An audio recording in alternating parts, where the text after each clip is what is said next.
Darius the Great, Persia's most important king, ruled over 35 million people belonging to at least 70 different ethnic groups. As we saw with the Assyrians, ruling over such a huge empire is much more difficult than conquering it.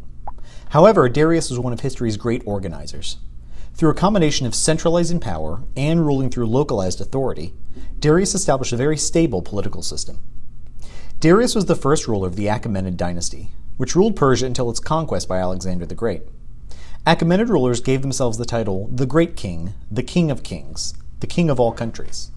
To solidify this, Persian kings claimed their right to rule came from Ahura Mazda, the god of the Persian religion Zoroastrianism.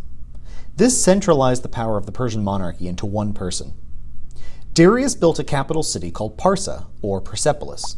While it wasn't a center of trade, it was the ceremonial and religious center of the empire, and it housed most of its chief advisors and administrators. Persia was one of the first states in the region to mint their own currency. The gold coins, called darics, featured Darius's image. This both made collecting taxes easier and reminded subjects from whom their wealth came. In order to facilitate communication across this vast empire, Darius had a road system called the Royal Road. Every 10 miles was a postal station where messengers could get fresh horses or pass their message along.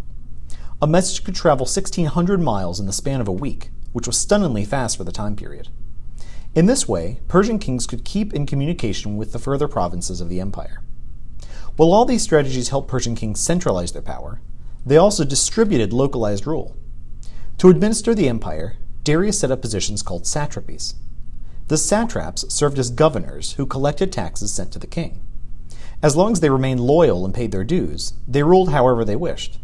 In fact, many satraps were taken from local noble and royal dynasties, since they already knew the customs and language of the province. Satraps developed their own law codes for which the provinces they ruled, allowing them to make laws that made sense for their people.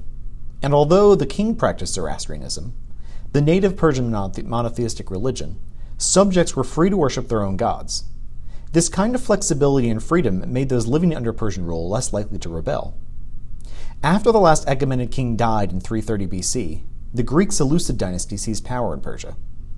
But most dynasties continued to rule Darius' way, keeping satraps and localized rule.